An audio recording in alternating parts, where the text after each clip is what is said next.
Good evening and welcome to the October 3rd meeting of the Milton School Committee. As is our tradition, please join me for the Pledge of Allegiance. Allegiance to the flag of the United States of America and to the republic for which it stands, one nation, under God, indivisible, with liberty and justice for all.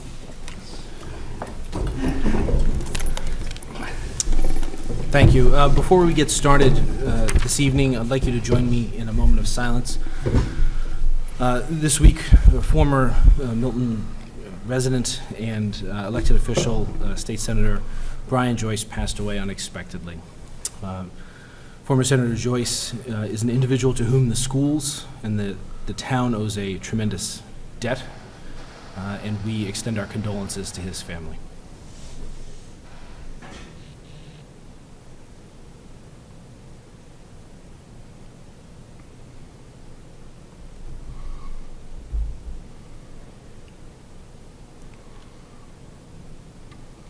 Thank you. All right, so for this evening, are we going to add the, do we have new members for the Health and Wellness Committee? Yeah. Do you want to add those in your committee report? I think that they're there. Or do I put them? Okay. Hold on one second. So the only, no, they're all there. They're all there. Okay, yeah, good. she updated it all. Good. All right, in that case, we have no additions to the agenda. I'd like to take this moment and welcome our new recording secretary, Ms. Mitchell. Welcome. We look forward to working with you for years to come, hopefully. Unless you tire of us sooner. All right, and I think we have an individual here for Citizen Speak.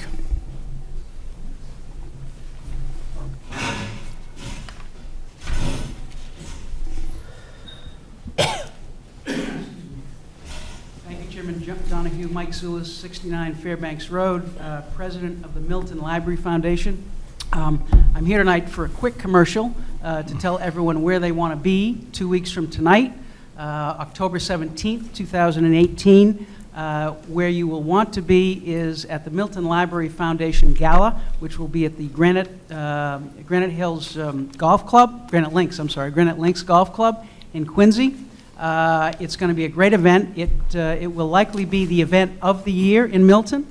We're going to have appetizers, we're going to have cocktails, we're going to have music, we're going to have great food.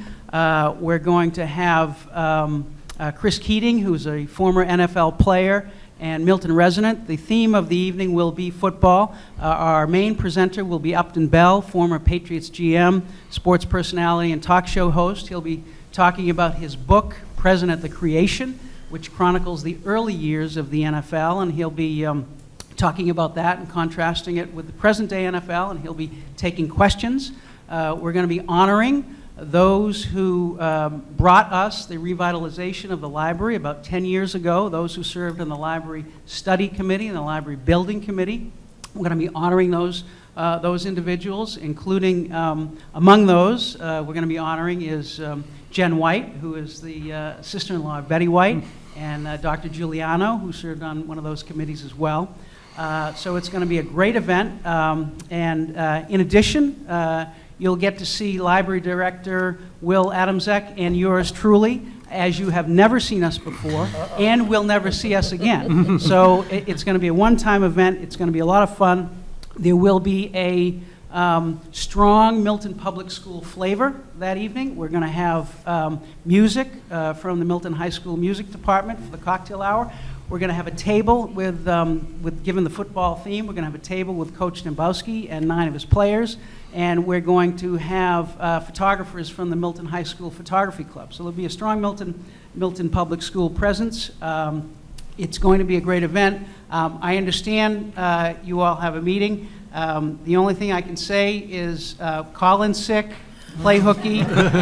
We'll give you a note because you're not going to want to miss the event. Granite Links Golf Club, Quincy, Mass.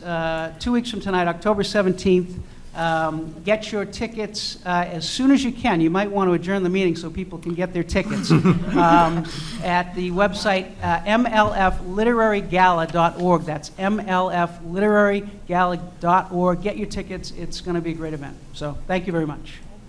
Thank you. Thank you. All right, Superintendent. Thank you, Chairman Donahue. We had a very exciting Sunday, Celebrate Milton. Celebrated, was it its 20th or 25th year at the Pierce School. Lori Billowitz wrote to me that they found a home at the Pierce School. And just as Mike Zulis mentioned, the strong school impact on the foundation event, the freshman football team set up Celebrate Milton, and she wrote to me that night they couldn't do it without the football team setting up and taking it down.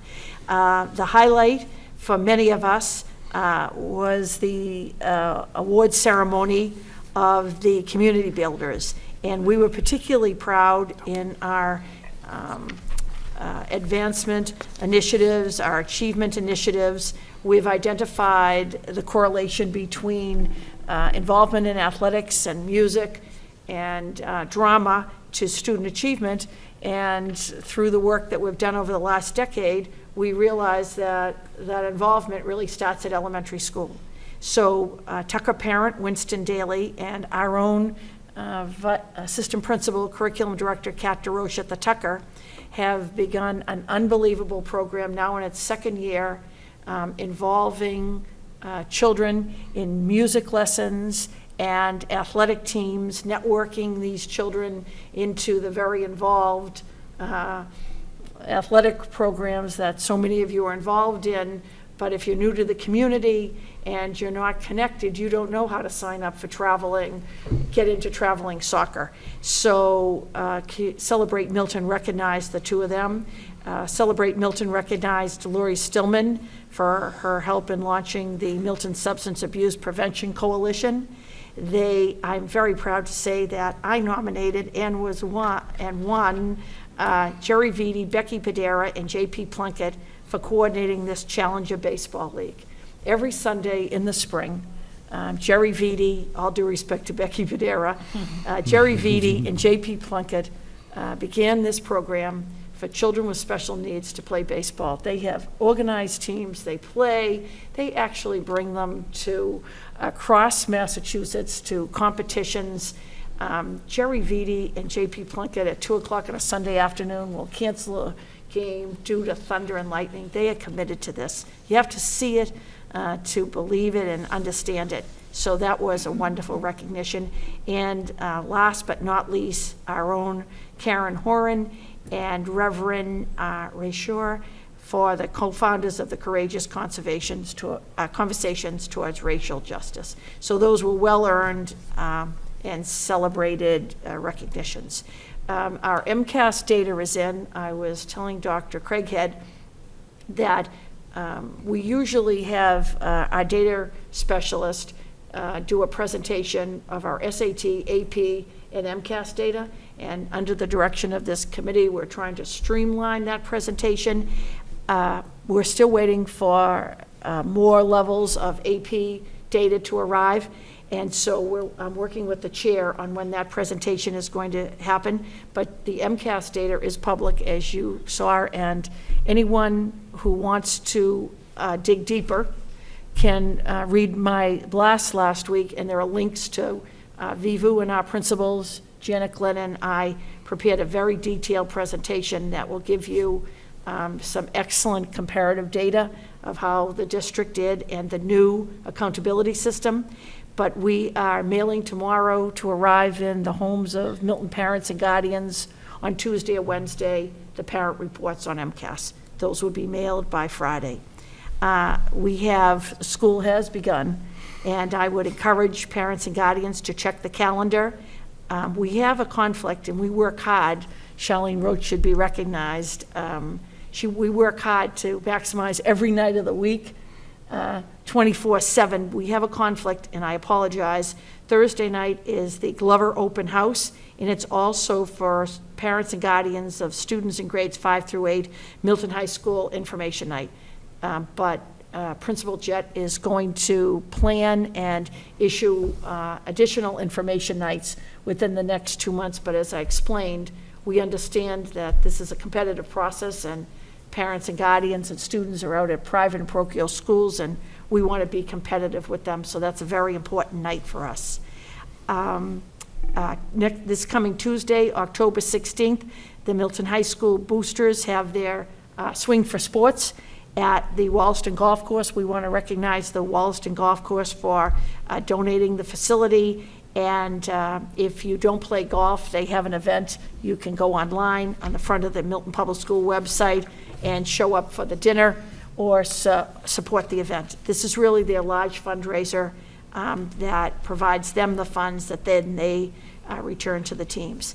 October 17th, Milton High School Financial Aid Night, an important night for Milton Public School, high school parents and guardians. The CPAC will have their first board meeting, the parents of children with special needs, on October 18th in the Pierce Library from 7 to 9. Circle on your calendar the highlight of the year. I should have brought Mr. Zulus back. He was always a big hit at that, at the Monster Dash. And so circle October 28th, Cunningham Park. More information will come out on that. And at the next meeting, Ms. Varela always reminds us, and now they wait to be invited, the Milton High School players will bring, Les Mis. right, we'll do a spot at our next school committee meeting. Excellent. Well, I'm looking forward to that, and the Monster Dash. That's always a highlight of the year. Thank you. All right. So next we have our delegate. We need to appoint our delegate to the MASC conference. There was some interest expressed by Dr. Craighead. All of us are invited and eligible to attend. The responsibility of the delegate is to be there to vote on the resolutions. So I'd like to appoint a delegate, and I'd like to appoint an alternate if for some reason there's, weather or car issues or something like that. So if anyone else would be interested in serving as either the delegate or alternate. I'll be the alternate if you want to do the delegate. Yeah, does that sound good? Can I ask a question? Yes, please. Is this stuff on the Thursday? No, it's on the Friday afternoon. Oh, it's Friday afternoon, okay. Because I have to say, I just realized that even though I signed up to go to this, that I then moved my health and wellness meeting to the 2nd, which is the Friday, but I am away the other weekend and I can't change it because it's too big a list. So I'll go there on Thursday, but I won't be able to go Friday. So unless I could drive down after the meeting, I could leave at 9 and be there for the afternoon sessions. Oh, the afternoon session is when the delegate assembly is. Yeah. So if there's any emergency, Yeah. you could actually make it. There you go. Okay. Problem solved. Problem solved. And then you could remote into your conference to the subcommittee. No, the committee, that meets 8 to 9, but I could Right. come down after is what Dr. Craig had to so nicely say. Yes, yeah. So Okay. I'm going to nominate, does anyone else, any other interest from our, Dr. Craighead as our delegate and Vice Chair Varela as our alternate delegate to the MASC. And can I have a second? Second. Second, White. Thank you very much. All in favor? Wonderful, unanimous. Congratulations. All right. So in front of you, you have the resolutions that the MASC will be voting on. We'll go through them one by one, and I'll give a brief synopsis for those watching at home. The first resolution is the arming of educators, and in the interest of time, I will skip the whereas clauses and read the therefore be it resolved. So therefore be it resolved that the Massachusetts Association of School Committees rejects the notion of providing firearms to educators. Yes, so I'm going to move that we vote in support of that resolution. Second. All right. Any further discussion? All in favor? Wonderful. All right, so that's a yes Okay. from us. Resolution 2, small and rural districts. Therefore, be it resolved that the MASC call for the creation of a working group to advise the legislature on the best public policy solutions to support small and rural school districts. And further, that this group propose modifications to the foundation budget and other elements of Chapter 70, et cetera, et cetera. And notably, that the MASC opposes legislation or unlegislated regulations that would attempt to undermine the right of any city, town, or regional district to have imposed on it a mandate that would restructure, expand, regionalize, or dissolve its school district without its consent. So I'm going to move that we vote in support of this resolution.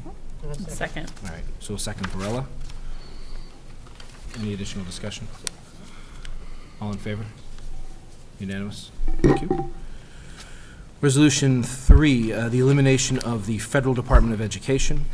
Therefore, be it resolved that the MASC works with the federal delegation to reject any notion of combining the U.S. Department of Education with any other governmental departments. And I'm going to move that we vote to support this resolution. Second. Second, Craighead. Any further discussion? All in favor? It's unanimous. Resolution 4, regional school transportation. I'm excited about this one, very much so. Wish I could vote for it. Me too. If only the resolution Bet would Dr. carry into law. Pavlicek feels that way as well. Therefore, be it resolved that, to promote greater competition for bus service contracts, the legislature should eliminate Massachusetts General Law, Chapter 71, Subchapter 7C, and authorize a deeper analysis on the lack of bidders on school transportation contracts. I'm going to move that we vote in support of this resolution. Second. All in favor? Okay. And just for the record, for all of these, I'm going to move, at least for the purpose of discussion, that we support. So if people feel strongly to the contrary, then we can have that conversation. But just as a matter of procedure, to get the ball rolling. Resolution 5, reporting and accountability standards. Therefore, be it resolved that the Massachusetts Association of School Committees works with the legislature and Board of Elementary and Secondary Education to ensure that all students or persons in schools that receive public funds under the authority of the Massachusetts Department of Elementary and Secondary Education or a local public school district are held to the same standards and requirements as the Commonwealth, in the Commonwealth of Massachusetts. So I'm going to move that we vote in support of that resolution. Second. Second, Varela. Any further conversation? All in favor? Unanimous? Thank you. Resolution 6, reproductive health education. Therefore, be it resolved that the Massachusetts Association of School Committees supports evidence-based reproductive health curricula. Further, we call upon the U.S. Department of Education and the executive branch to stop their support of abstinence-only education. I'm going to move in support of that resolution. Second. Second, White. Any further discussion? All in favor? Unanimous?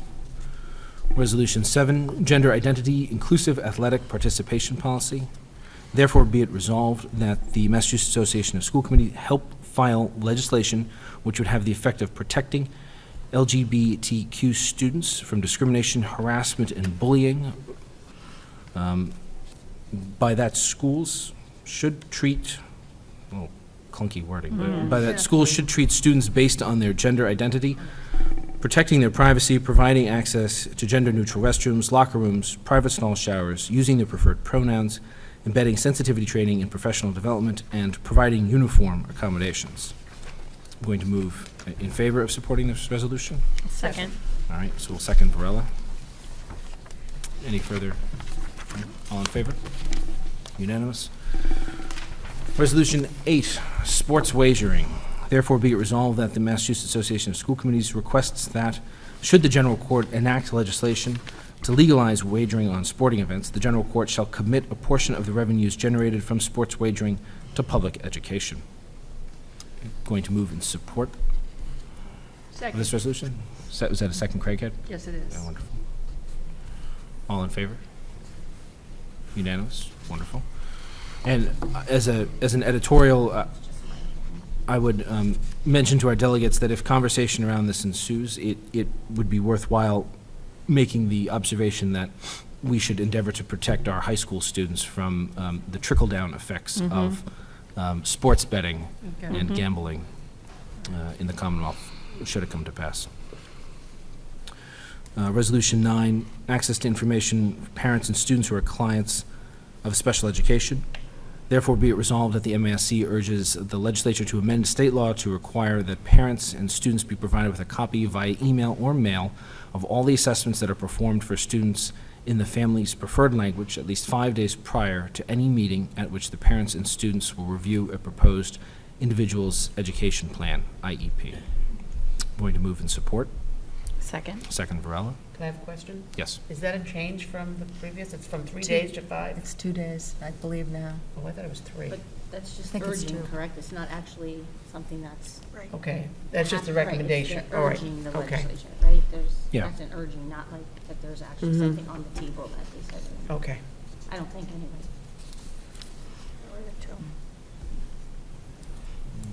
All right.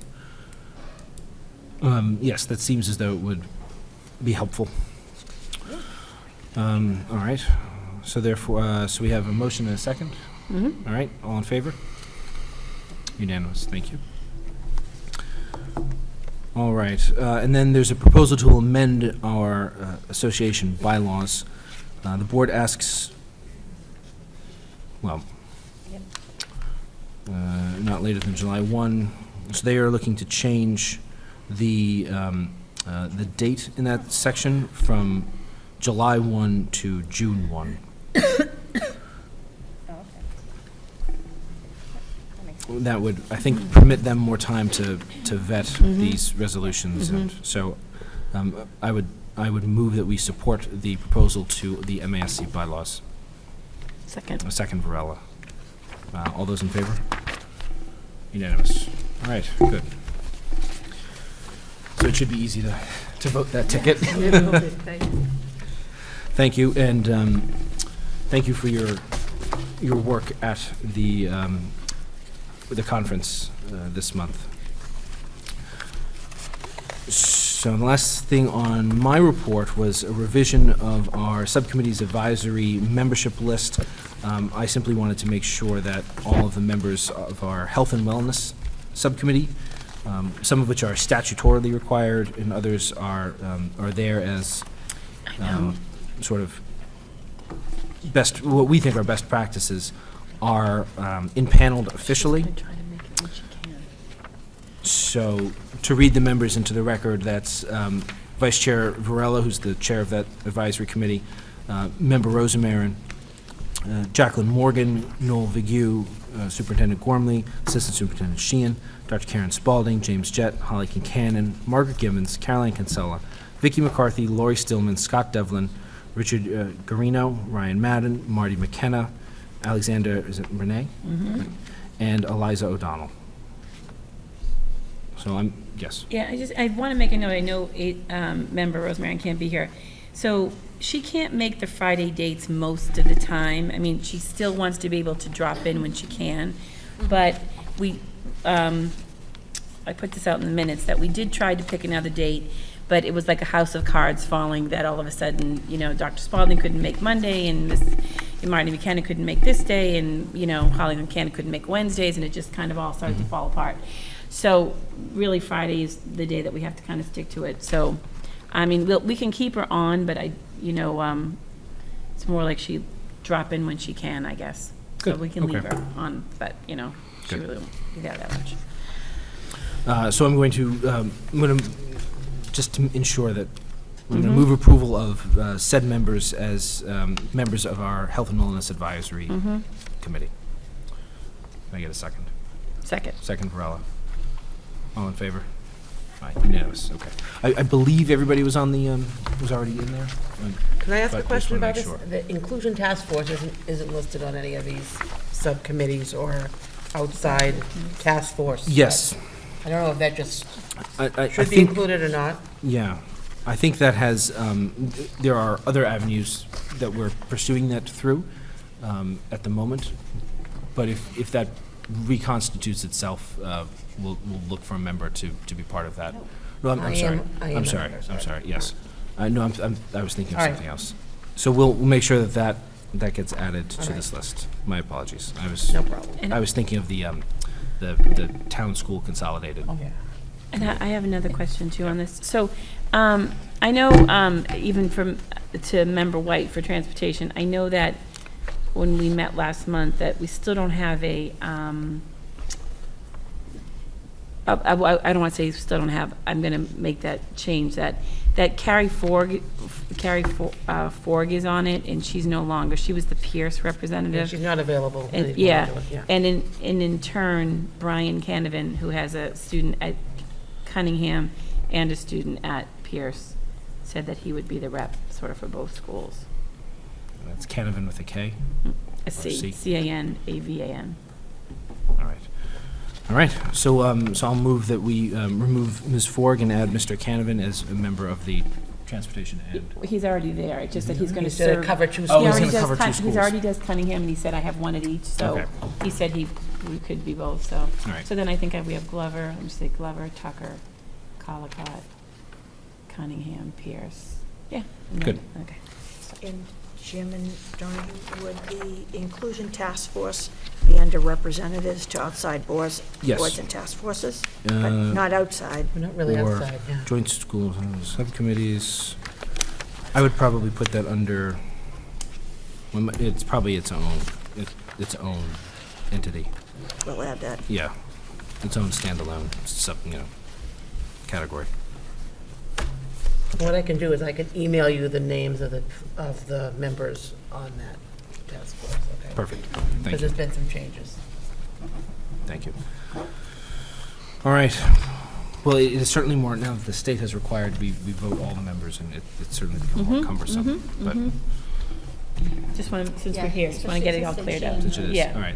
So why don't I'll move that we strike Ms. Forg from the members of the Transportation and Traffic Advisory Committee. Can I get a second? Second that. Varela? All in favor? Thank you. Unanimous. Whew. All right. A lot of work to do about those things. Finance Subcommittee. Okay, at our last finance meeting, we mostly focused on the technology capital requests for fiscal year '20 in preparing our budget. And to that end, we had Bob Pattison, who is the Director of Informational Technology, A.J. Melanson, who is the Educational Technology Director, and Dr. Karen Spalding, who's the principal of Pierce Middle School, come to speak with us about Pierce going one-to-one with Chromebooks starting in the fall of 2019. So we discussed that. Mr. Melanson prepared 2 PowerPoint presentations for us, talked to us about a needs survey that had been given to teachers, and as well as the ways in which they were using technology.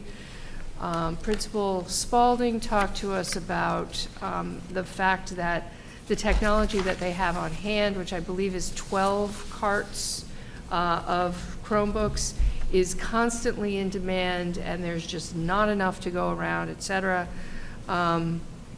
So we voted, after listening to them and spending, as I said, the majority of our time in finance talking about it, the Finance Subcommittee voted in favor of the capital expense request for technology for fiscal year '20. We did not vote on the future years, the years going out from '21 to '24, but simply focused on our budget for the next year.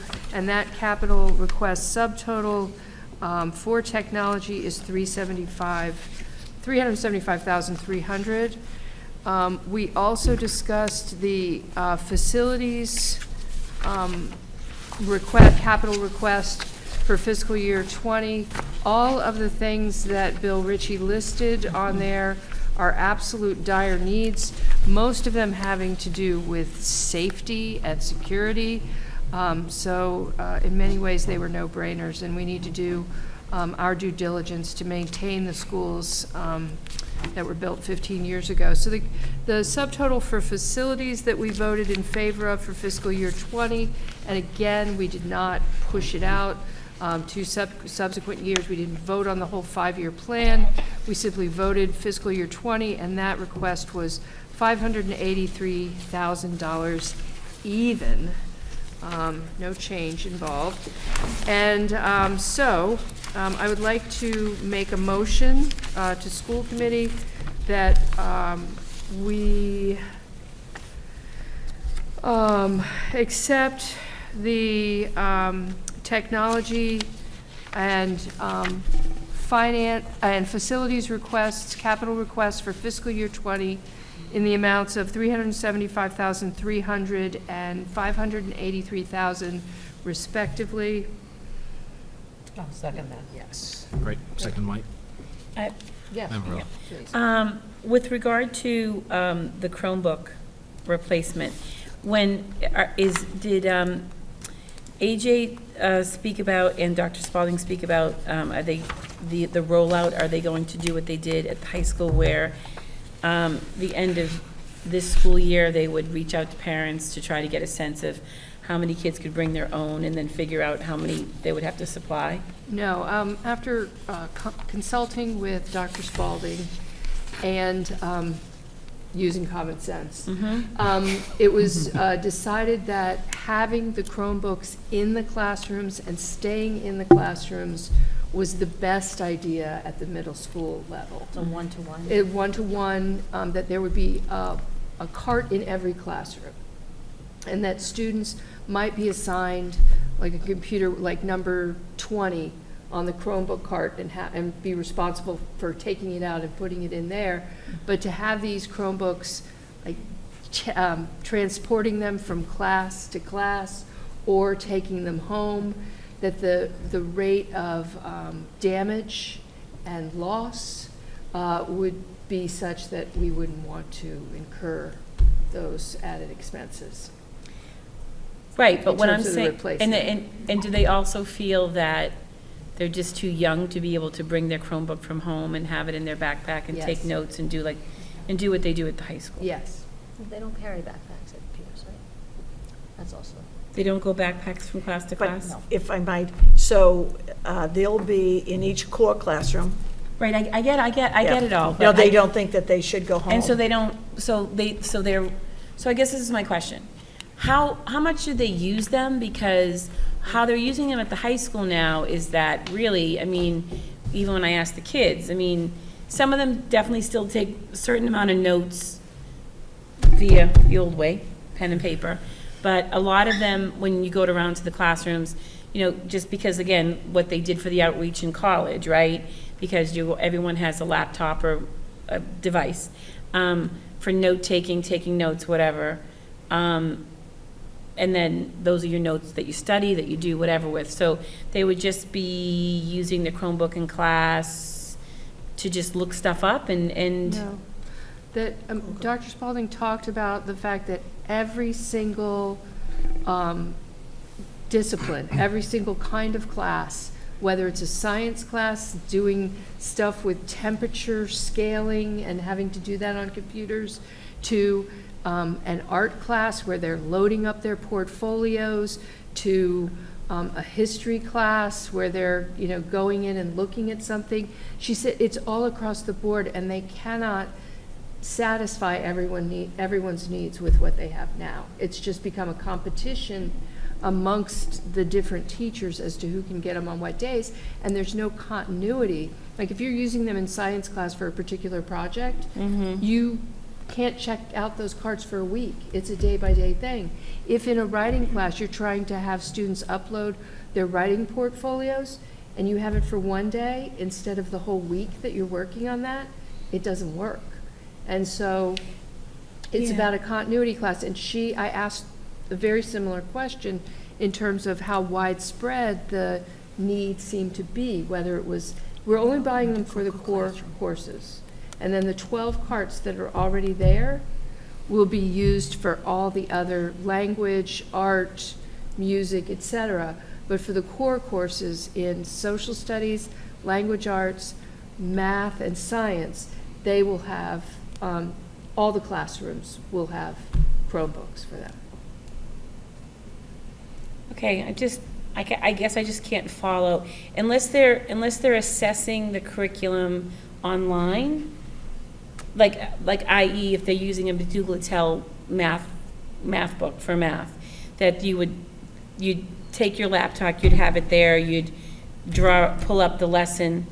You know, I don't understand why everyone needs to have one for every class if, how they use it if it's not going to be their own personal device to be able to like do their work, note take, save things. It's in the cloud. It's all in the They use cloud. Google Classroom, right? So Yeah. They've all you got just an do account. everything in Google Classroom. And they use That's All right, right, I'm okay. pointing to the Google ceiling. Forms, Okay. testing, All right. Yes. quizzes. They all Okay. have an account. All right, So I'm okay. going to make a suggestion when we have next meeting agenda items. I have some Great. thoughts about what I'd like to hear from AJ. I don't know if our student rep, who, But she's at the high school. I know. Yeah. I didn't know if she wanted to Yeah. opine on how things are going with the one-to-one program at the high school.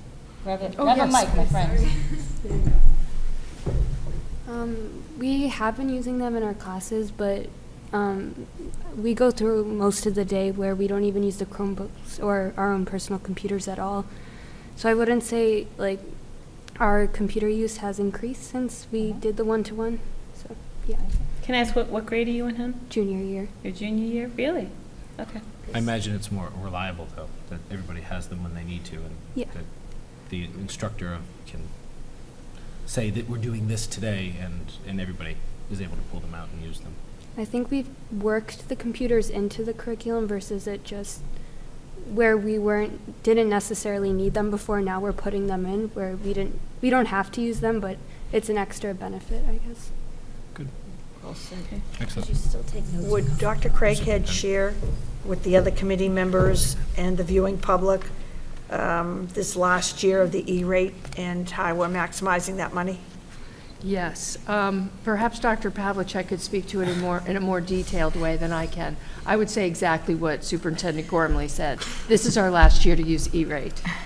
And I would say bravo. Go ahead.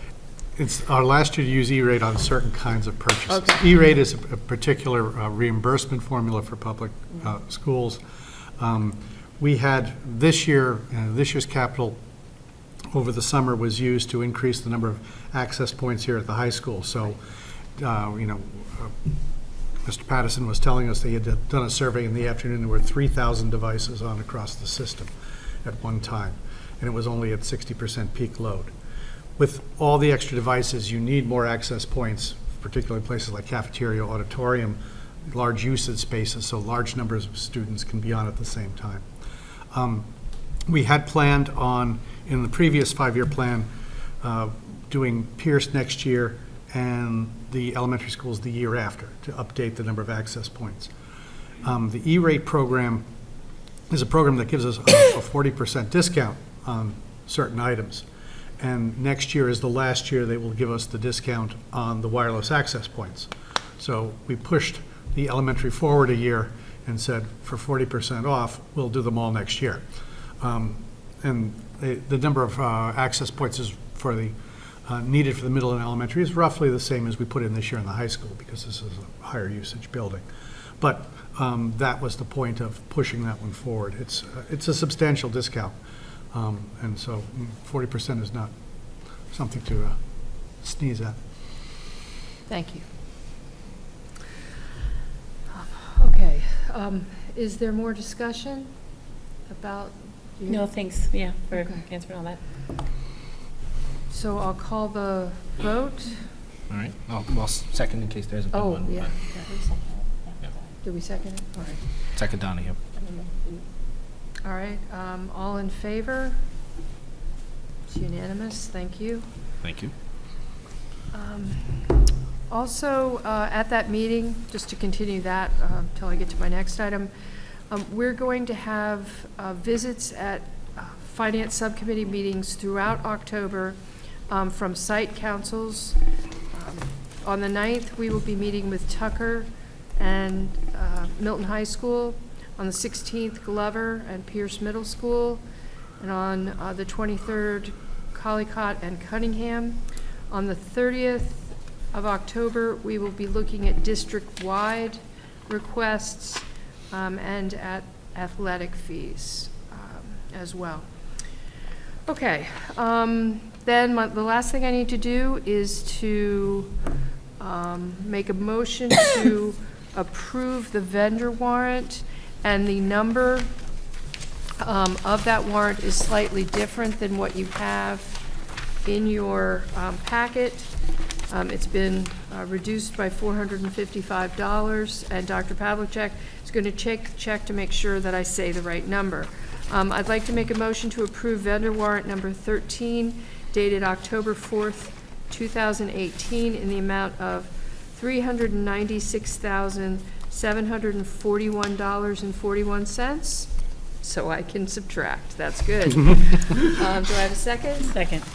All right, all in favor? That's unanimous. Thank you know very what? I'm much. abstaining, sorry. Pardon me? I have to abstain. Oh, you do? Yeah. Okay. Member Varela. So can I ask, I know we've said it before, but I just want to reiterate that for finance meetings, especially moving forward when those presentations are coming, that, as we've said, that the other members would want to sit in on those and participate, that Charlene posts all of those subcommittee and advisory committees as school committee meetings, open and school committee, so that if we drop in, because it might be a certain more important one, and we want to be able to vet out what needs to be vetted out, that would be great. All right, I will email Charlene tomorrow and make sure that I request. But then that goes for all I've committee and conveyed advisors. that Okay, to her. just to know, And okay. if I might, to Dr. Craighead, on the final meeting, I think that we should do all the fees, not just the athletic fees Okay, proposal. okay. Okay, so all fees on the 30th. Thank you. Good. All right. Old business, did we execute our arrangement with DRA, or is that still in flux? They came back with we had asked for a more close breakdown of what the various bullet points in their fee were for. We got that back. Member Rosemarin has it right now. Okay. But we haven't signed it yet. It's ready to go. All right, citizen speak topic response. We don't have one. Next meeting agenda items, member. So I don't think it should be the next meeting, because we're going to be busy with, like, the visits and stuff. But I would like, maybe at the end of maybe towards the end of the fall, beginning of the winter, we have A.J. Mellinson come back and give us an update on how all of this is going, and about the digital citizenship curriculum. And also, Dr. Craig and I were discussing after finance as we were walking out, just sort of an update about how technology is being used in the early years. We had talked a lot about the screen time, what were going to be our policies and our procedures around that, because, in sitting there yesterday, when Dr. Spalding and AJ, there's a lot of, and Bob Patterson are there, there's a lot of enthusiasm for technology, which is fabulous, and I'm in a technology course right now, right? Fabulous. But I give a lot of pushback in that course, because as an early childhood person, there's a lot about that piece that is not about technology, and I just want to understand that better, especially about the screen time. Yes. And how really they're using it in the early grades. So I would say, if it's in pre-K, great, pre-K to second grade, that window, and then just an update. I think it's going great. They updated us, and Right. it certainly sounds like Pierce is hopping over there, but it'd be great to have that. So, maybe December, maybe January. Nothing has to happen now. Good. Give some time for it to play out. Yeah. Or in the spring. It's a good idea. We'll slot that in. Yeah. Member Varela. So I actually thought it was on this one, but I'll give a health and wellness update. I thought that I might have to do it tonight, but I noticed it wasn't there, so. Oh, next time. Great. Okay. Yeah.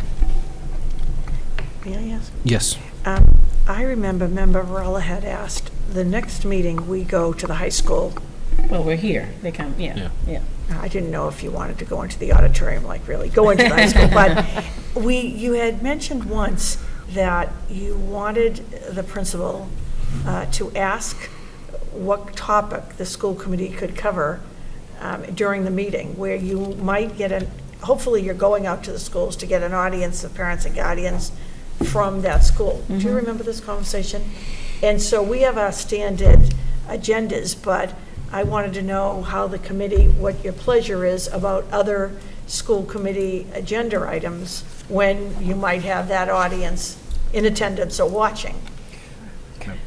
So, when, because I know the high school's different than when we probably go out to the elementaries, are we going to have, that's I guess my other thing I was thinking of, are we going to have a portion of the meeting to have a forum at each one when we do our site visits? Like, I thought that that's what we would do. So I don't know if it's 20 minutes, like you had said before, and I do think that for every visit we do, we should have a forum that's open. And yes, you could reach out to both. I know that we do have a PTO. I mean, I know there's Ann Ellen Lyden and Sullivan.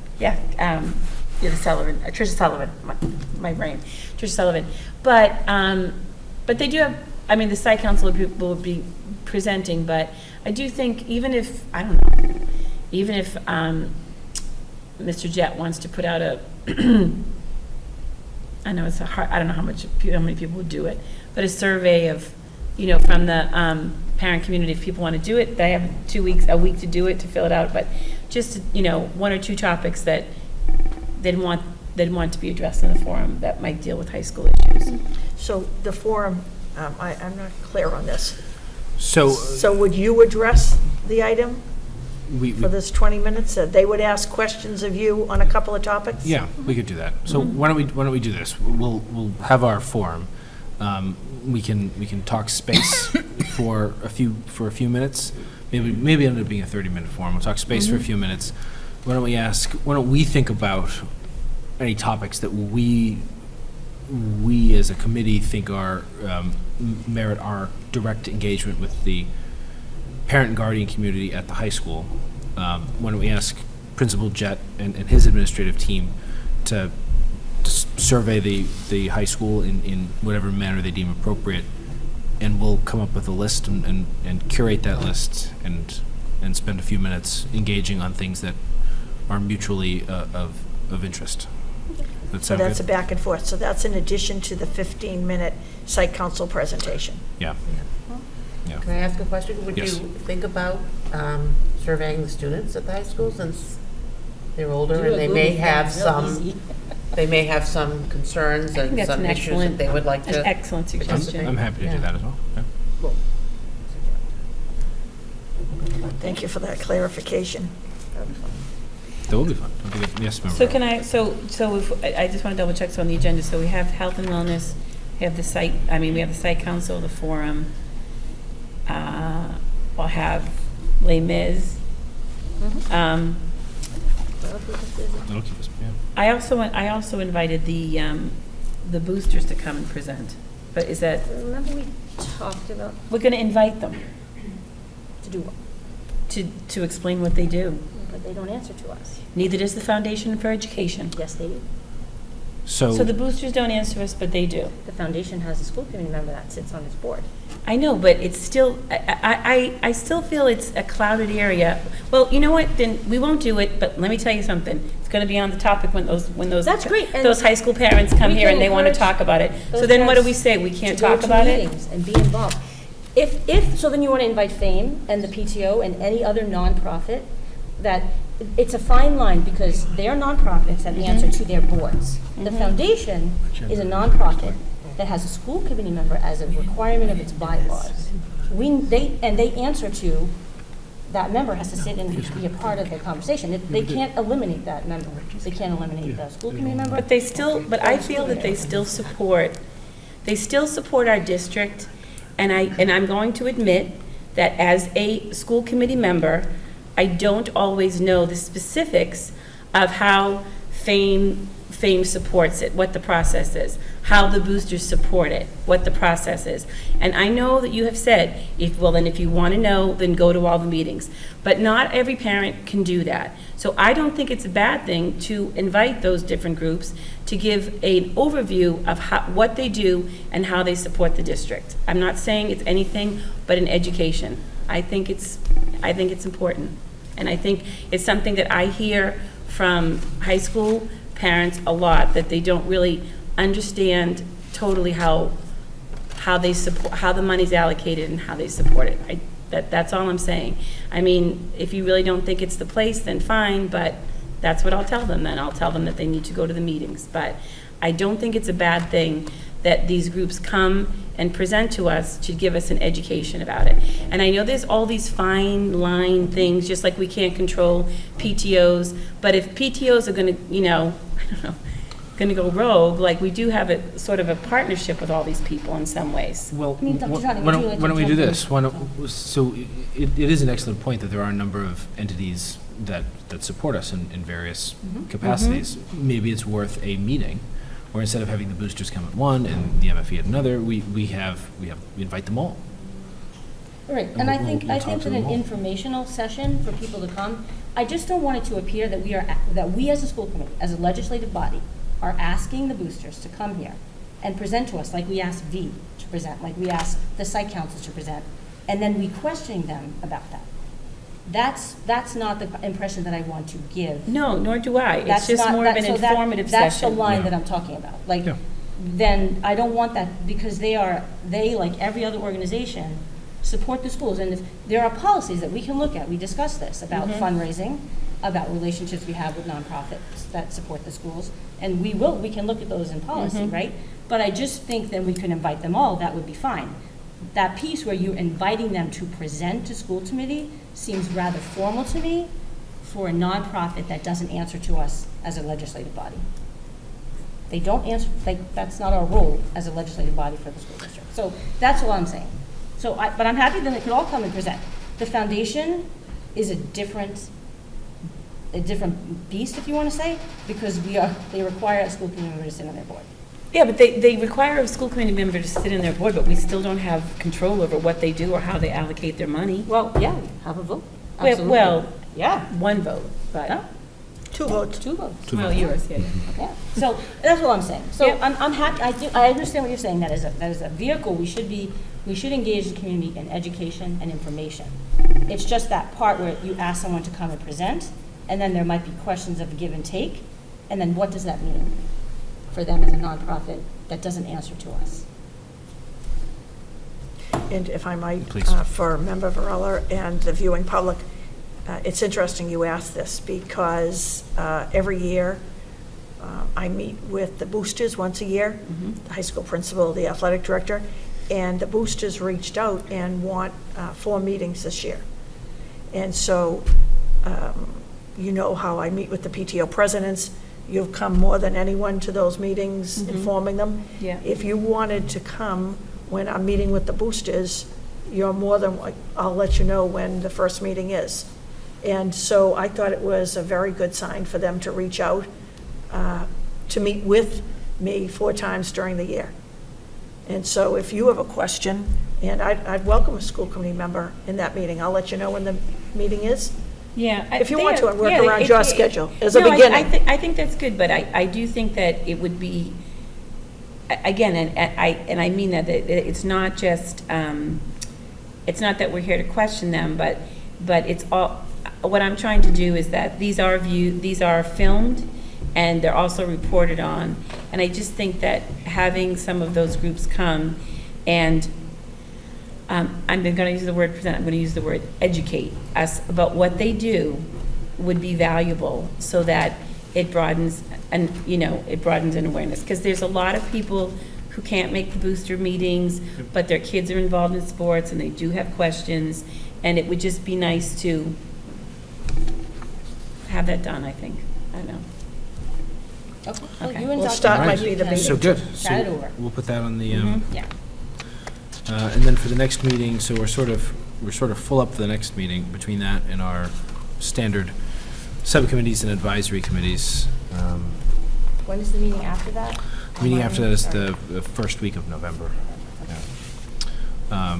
And I'm not, I think we're back out at a school, that one. I think you're yeah, Glover. so. Thank you. All right, citizens speak. There's nobody here for the second round, so I'm going to move that we adjourn into executive session, the purpose of which is to discuss strategy for contract negotiations with union personnel. The discussion of which an open session would be detrimental to our bargaining position. This is a roll call vote. Member White? Yes. Dr. Craighead? Yes. Member Eberhart? Yes. Member Bell? Yep. Dr. Donoghue, yes. So we are adjourned into executive session, not to return to open session. Thank you very much.